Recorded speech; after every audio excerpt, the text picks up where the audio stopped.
Hello बच्चा लोग, my से गुरु चैनल पर आप सभी का स्वागत है। दोस्तों, हम इंटीग्रेशन टॉपिक पर डिस्कशन कर रहे हैं, जिसमें 3.2 एक्सरसाइज के बहुत सारे एग्जाम्पल्स हम सॉल्व कर चुके हैं।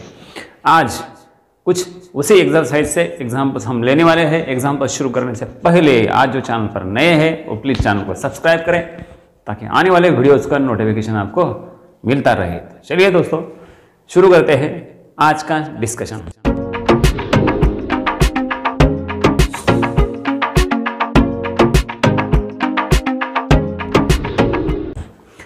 3.2 एक्सरसाइज के इस एग्जाम्पल में ये जो टाइप है, स्पेशल टाइप है, इस टाइप में क्या करना है। अब देखिए, ऊपर भी साइन कॉस का फंक्शन है और नीचे भी साइन कॉस का फंक्शन दिखाएगा। मतलब अब इसे नोट कर लो, मैं जो यहां पर लिख रहा हूं, अगर इंटीग्रेशन इफ द इंटीग्रल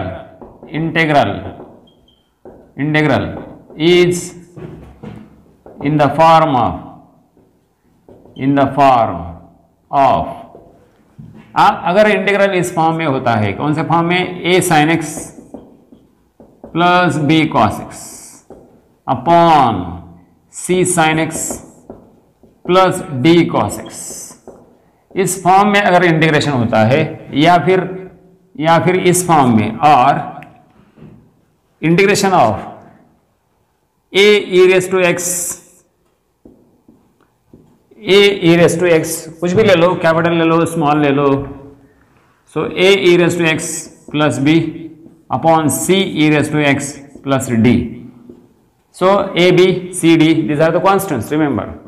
सो अगर इस टाइप में एग्जांपल होता है तो क्या करना है, अगर इस टाइप में एग्जांपल होता है, दोनों में से एक कोई भी टाइप, तो इसमें क्या करना है, न्यूमरेटर को आपको ऐसे लिखना है, please note this, numerator should be written as a into denominator, numerator should be written as nr for numerator, dr for not doctor, denominator, हाँ, a into denominator plus b into d by dx of denominator, ऐसा लिखना है। ये type है वो। तो आप देखिए, इस टाइप में ये एग्जांपल दिखाई दे रहा है यहाँ पे, प्लीज इसे नोट कर लो कहीं पर। यहाँ पर इस टाइप में लिखने के बाद a और b फाइंड करना है और उसी में रखना है। सो a और b कैसे फाइंड करें, वो अब इस एग्जांपल में समझ में आएगा। So please note this. अब इधर देखिए, इस एग्जांपल में इसे मैंने i से डिनोट कर दिया। इस टाइप में एग्जांपल दिखाई दे रहा है a sin x plus b cos x, c sin x plus d cos x, यहाँ पे कुछ भी नहीं, मतलब 1 है। तो देखिए, numerator is equal to a into denominator plus b into d by d x of denominator, ये मुझे करना है, इसका इस्तेमाल करना है। तो न्यूमरेटर कौन सा है, न्यूमरेटर है sin x plus 2 cos x, sin x plus 2 cos x, ठीक है, is equal to a into क्या करना है, डिनोमिनेटर, मतलब ये वाली quantity 3 sin x plus 4 cos x, ठीक है, plus b into d by d x of denominator, d by d x of denominator तो मैंने लिख दिया 3 sin x plus 4 cos x, ठीक है, प्लस 4 cos x का derivative D by d x of this. अब शायद अब इसे आपने नोट कर लिया होगा, आई होप सो। चलिए आगे बढ़ते हैं। अब इसका सिंप्लीफिकेशन करना है। 3a sin x plus 4a cos x, ये 4a cos x हो गया, ठीक है। अब यहां पर b इंटू, पहले मैं एक काम करता हूं, इसका डेरिवेटिव ले लो, 3 sin x का derivative, basic formula cos x, 3 sin x के लिए हो गया 3 cos x, और 4 cos x का डेरिवेटिव माइनस sin x, मतलब 4 cos x के लिए माइनस 4 sin x बन जाएगा। आप देखिए, ये sin x वाला टर्म है 3a sin x, और यहां पर भी देखिए ये माइनस 4b sin x, तो मैं यहां पर लिखता हूं 3a sin x माइनस, या फिर चलिए 4a cos x, ये लिख दिया मैंने, अंदर मल्टीप्लाई करो, चलो 3b cos x, बड़े आराम से, बड़े शांति से मल्टीप्लाई करो, 4b sin x कर दिया मल्टीप्लाई। अब sin x वाले टर्म एक करो, cos x वाले एक टर्म एक करो। अब देखिए यहां पर ये यहां पर sin x दिख रहा है, यहां पर भी दिख रहा है। चलो मैं sin x कॉमन लेता हूं, ठीक है। sin x अगर कॉमन ले लूंगा तो यहां रहेगा 3a minus 4b, 3a minus 4b common ले लिया sin x, ठीक है। अब cos x और ये यहां पर cos x, 4a plus 3b, 4a plus 3b into cos x। थोड़ा सा ध्यान से देख लेना बच्चों लोग, बहुत ही सिंपल एग्जाम्पल है, थोड़ा सा लेंदी है लेकिन बहुत सिंपल है। इस न्यूमरेटर को हमने a into denominator plus b into derivative of denominator इस फॉर्म में लिख दिया। डिनोमिनेटर का डेरिवेटिव हमने यहाँ पे ले लिया, अंदर मल्टीप्लाई कर दिया, और a और b के हमें अब दो इक्वेशंस मिलेंगे sin x और cos x एक करने के बाद। अब देखिए sin x का मल्टीपल क्या है, 3a माइनस 4b, और इधर sin x का मल्टीपल क्या है, कुछ भी नहीं मतलब 1 है। तो इनको कंपेयर करो। सो कंपेयरिंग बोथ साइड्स, सो कंपेयरिंग बोथ साइड्स हमें मिलता है 3a माइनस 4b मिलता है 1। चलिए इक्वेशन नंबर 1 देता हूं, and 4a plus 3b, 4a plus 3b ये मिलता है cos x का मल्टीपल, इधर cos x का मल्टीपल 2 है। Let this be equation number 2। समझ में आ रहा है दोस्तों, थोड़ा सा लेंदी है लेकिन है चिल्लर, बहुत ही चिल्लर। बस आपको ये पता होना चाहिए कि इस टाइप के इंटीग्रल में करना क्या है। ऊपर भी साइन कॉस की सम है, नीचे भी साइन कॉस की सम है। ऐसे एग्जांपल में करना है, न्यूमरेटर को ऐसे लिखना है a into denominator plus b into derivative of denominator, ठीक है। अब इस वहां उसको सिंप्लीफाई करने के बाद आपको a और b फाइंड करने के लिए दो a और b के इक्वेशंस मिलेंगे। ये हमें मिले यहाँ पर दो इक्वेशंस। अब इन दो इक्वेशंस को हमें सिंप्लीफाई करना है। जैसे कि आपने अगर समझो यहाँ पर a और b के बदले x y होता तो आपके ध्यान में आया होगा। ऐसे इक्वेशंस आपने 9th और 10th स्टैंडर्ड में सॉल्व किए हैं, और मेरे ख्याल से आप 9th और 10th पास है कि नहीं। हाँ, सो 3x माइनस 4y। अब देखिए x के a के बदले x समझो जो 3x माइनस 4y है कि नहीं इक्वल टू 1। दूसरा equation 4x plus 3y is equal to 2 है कि नहीं। एक्स वाई के दो इक्वेशंस हैं, इसे एक साथ सॉल्व करना है। तो नीचे ए कोएफिशिएंट सेम करके सॉल्व करो इसे, b के कोएफिशिएंट मुझे सेम करना है तो क्या करना पड़ेगा, 3 से इस इक्वेशन को मल्टीप्लाई कर दिया तो यहाँ 12b हो जाएगा, और 4 से इधर मल्टीप्लाई किया तो यहाँ 12b आएगा। लेकिन 3 से इधर मल्टीप्लाई करते वक्त पूरे इक्वेशन को मल्टीप्लाई करना पड़ता है, ठीक है। तो 3 से मल्टीप्लाई कर दिया 9a minus 12b is equal to 3। तो इन दो इक्वेशंस को सॉल्व करना है। तो नीचे कितना भी लंबा आपने लिख दिया बोर्ड एग्जाम में तो उसे मार्क्स नहीं रहते। आप सिर्फ ऐसे लिख सकते हैं सॉल्विंग 1 and 2, a का और b का वैल्यू लिख दो डायरेक्ट। तो इसे सिर्फ आपको समझना चाहिए, इसलिए मैं यहाँ पे ये दोनों इक्वेशन कैसे सिंप्लीफाई होते हैं वो दिखा देता हूँ, ठीक है। ये 9th और 10th का पार्ट है वैसे। तो solving equations 1 and 2, solving equations 1 and equation 2। Equation 1 और 2 सॉल्व करने के बाद a कितना मिलता है और b क्या मिलता है वो लिखना है। देखिए अभी इसे कैसे सॉल्व करना है, यहाँ 3 से मल्टीप्लाई कर रहा हूं मैं, b कैंसिल करना है तो b को क्या करना है, इस इक्वेशन में जो b का कोएफिशिएंट है उससे इसको मल्टीप्लाई कर रहा हूं मैं, तो पूरे इक्वेशन को। तो ये बन जाएगा 9a, 3 से मल्टीप्लाई किया, ये बन जाएगा 12b, और ये बन जाएगा 3 1 जा 3, ठीक है। ये बन गया इक्वेशन नंबर 3। अब इसे b का मल्टीपल 4 है तो इससे मल्टीप्लाई करो, तो 4 4 जा 16, 16a, ये कितना हुआ 12b, और 4 से मल्टीप्लाई किया 8। अब 12b कैंसिल होगा कि नहीं, हाँ 9 16 कितना हुआ 25a, और इधर कितना मिला 11, तो a का वैल्यू कितना मिला 11/25, ये बन गया a का वैल्यू। a का वैल्यू आपको कितना मिला 11/25। तो यहाँ पे मैं लिख देता हूँ, बड़े आराम से लिख देता हूँ, a इज 11/25। b कितना मिला देखिए, अब b ये वाला जो वैल्यू है 1 2 3 4 किसी भी इक्वेशन में रखिए। चलिए मैं यहाँ पर रख देता हूँ 4a plus 3b is equal to 2। चलिए इसमें a का वैल्यू रख देता हूं मैं, 4 इंटू 11/25, ठीक है, plus 3b is equal to 2, है कि नहीं?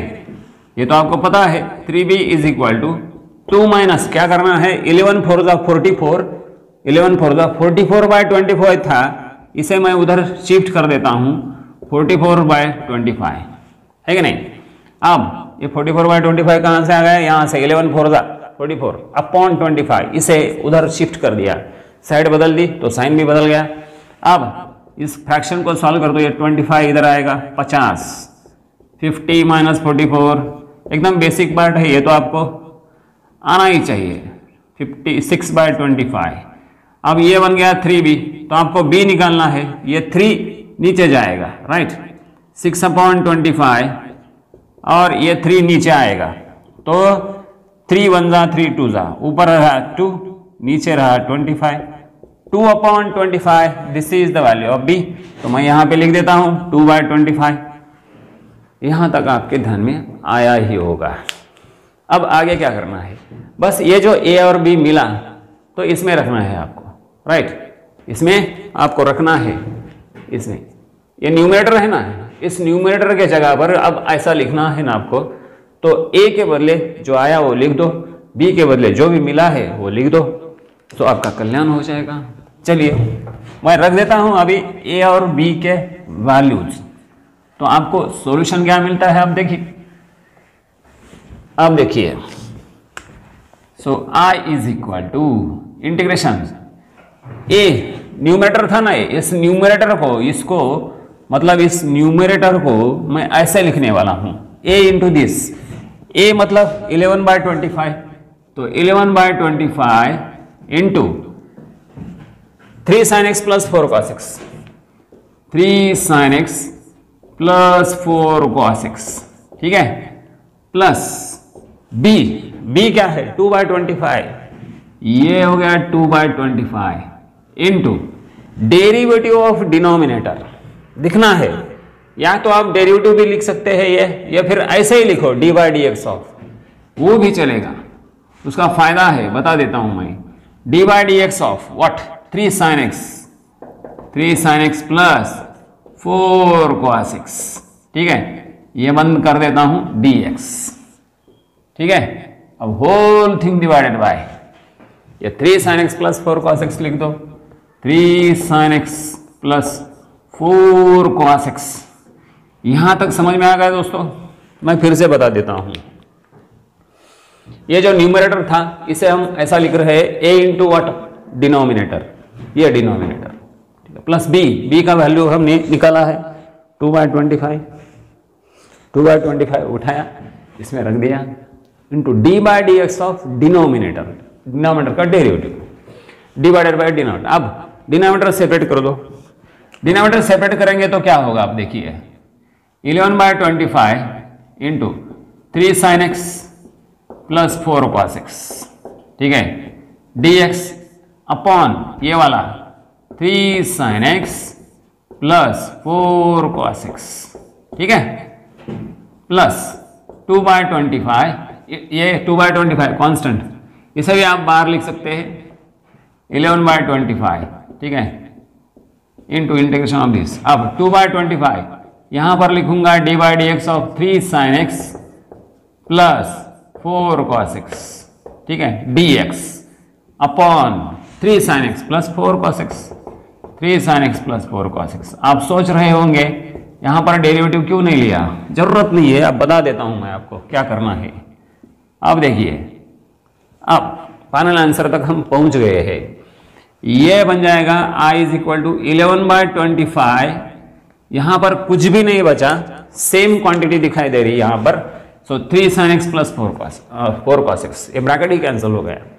हर एक एग्जाम्पल में आपको ये a और b के वैल्यूज वहां पर रखने के बाद यहां ये a का वैल्यू तो लिखना पड़ेगा, और यहां मिलेगा आपको 1dx, मतलब ये कैंसिल होने वाला है, ठीक है, 1dx, ठीक है, मतलब dx ही रहा, ये कैंसिल हो गया, और हर एक एग्जाम्पल में ऐसा ही होगा इस टाइप में, plus 2/25 into integration of this D by d x of 3 sin x plus 4 cos x, ठीक है, upon 3 sin x plus 4 cos x, है कि नहीं, dx। लेंदी है लेकिन अच्छा एग्जाम्पल है, बढ़िया एग्जाम्पल है कि नहीं, मजा आ रहा होगा। तो देखिए दोस्तों, ये तो कैंसिल होने वाला है, हर एक एग्जाम्पल में कैंसिल होने वाला है, ये 1dx ही होने वाला है, ये वैसे ही रहा। अब हम इंटीग्रेशन लेंगे यहाँ पर। अब थोड़ा सा ध्यान दीजिए, यहाँ पर इंटीग्रेशन क्या होगा, इस इंटीग्रल में डिनोमिनेटर का डेरिवेटिव यहाँ पर दिखाई दे रहा है, मतलब d by d x of denominator, मतलब f dash x, integration of f dash x upon f x, इस फॉर्म में दिखाई दे रहा है। तो नीचे वाले फंक्शन का डेरिवेटिव ऊपर दिखाई दे रहा है, इसका डेरिवेटिव ऊपर दिखाई दे रहा है, मतलब f dash x upon f x अगर होगा तो हम क्या लिखते हैं, उसे लॉग एफ एक्स लिखते हैं, राइट, लॉग ऑफ डिनोमिनेटर लिखते हैं उसका इंटीग्रल, राइट। तो बस यही करना है इसमें, तो आपका फाइनल आंसर मिलेगा। सो आई इज इक्वल टू, इधर लिखता हूं, मेरे पेज पे यहां जगह कम है, तो therefore I is equal to 11/25, ठीक है, 11/25, 1dx मतलब कितना, x, dx के लिए x, dy के लिए y, d थीटा के लिए थीटा। अब 2/25 क्या है, ये डिनोमिनेटर का डेरिवेटिव न्यूमरेटर में F dash x upon f x, log of F x, log of denominator, log of denominator 3 sin x plus 4 cos x, ठीक है, प्लस c। देखिए दोस्तों, so this is the final answer, है कि नहीं interesting, बहुत ही interesting example था, बहुत बढ़िया एग्जाम्पल था, मजा आ गया होगा। तो दोस्तों इस एग्जाम्पल में, इसे अगर हमें जेई में या फिर एमएसटी सीईटी में सॉल्व करना है तो थोड़ा सा ट्रिक भी आप इसे ध्यान में रख सकते हैं। जेई हो या एमएसटी सीईटी, इस एग्जाम में अगर इसे करना है तो कम समय में कैसे करें, इसमें हमें सिर्फ ए और बी का वैल्यू निकालना है, उसके लिए थोड़ा सा समय जाएगा, राइट, थोड़ा सा मतलब 30 सेकंड में हम निकाल सकते हैं या फिर एक आधे मिनट में भी निकाल सकते हैं। अब देखिए कैसे, ये जो है ना, इस न्यूमरेटर को ऐसे लिखने के बाद सिर्फ ए और बी निकालने का क्या करना है, इसका आंसर अगर इस हिसाब से लिखना है, ऑप्शन में से अगर ढूंढना है तो क्या हो सकता है। अब देखिए ए और बी फाइंड करेंगे, कर दिया कि नहीं, हाँ कर दिया। अब आपका आंसर इस टाइप के एग्जाम्पल का जो आंसर होता है, तो आंसर आपको ऐसे मिलता है a x plus b log of denominator, क्या होता है, a x plus b into log of denominator, a into x, a और बी फाइंड करना है और यहाँ पे रखना है सर। देखिए ए कितना आया था हमारा 11/25, तो 11/25 एक्स मतलब ए एक्स प्लस बी, बी का वैल्यू है यहाँ पर, log, log of what, denominator का लॉग, है कि नहीं आंसर, शॉर्टकट, ठीक है, आ गया होगा ध्यान में, आई होप सो। ले लीजिए स्क्रीनशॉट, घेऊन टाका। तो दोस्तों बड़ा एग्जाम्पल था लेकिन बहुत ही मज़ेदार एग्जाम्पल था, आई होप सो ये आपके दिमाग में अच्छी तरह से उतर गया होगा। तो ऐसे ही धीरे धीरे, इंटीग्रेशन बहुत ही टेंशन वाला टॉपिक है, बहुत टेंशन आता है बच्चों को, बहुत टेंशन होता है कि नहीं। सो दोस्तों ये टेंशन हमें कम करना है, तो धीरे धीरे ऐसे एग्जाम्पल्स लेते रहेंगे, धीरे धीरे से समझाता जाऊंगा, और मुझे पूरा भरोसा है कि आप पूरा चैप्टर्स ख़त्म होने के बाद आपको लगेगा कि इंटीग्रेशन में ऐसा कुछ था ही नहीं जो हमें बोझ लगता था, है कि नहीं। सो एकदम आसान टॉपिक लगेगा, पूरे एग्जाम्पल्स में सॉल्व करके देने वाला हूँ, तो कोई चिंता ना करें।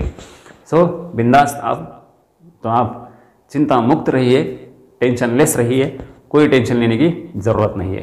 तो दोस्तों अगर ये वीडियो आपको अच्छा लगा हो, वीडियो को लाइक कीजिए, अपने दोस्तों के साथ शेयर कीजिए और साथ ही साथ चैनल को सब्सक्राइब कीजिए। तो दोस्तों आज के लिए बस इतना काफ़ी है, मिलते हैं अगले वीडियो में अगले क्वेश्चन के साथ, तब तक के लिए गुड बाय एंड जय हिंद।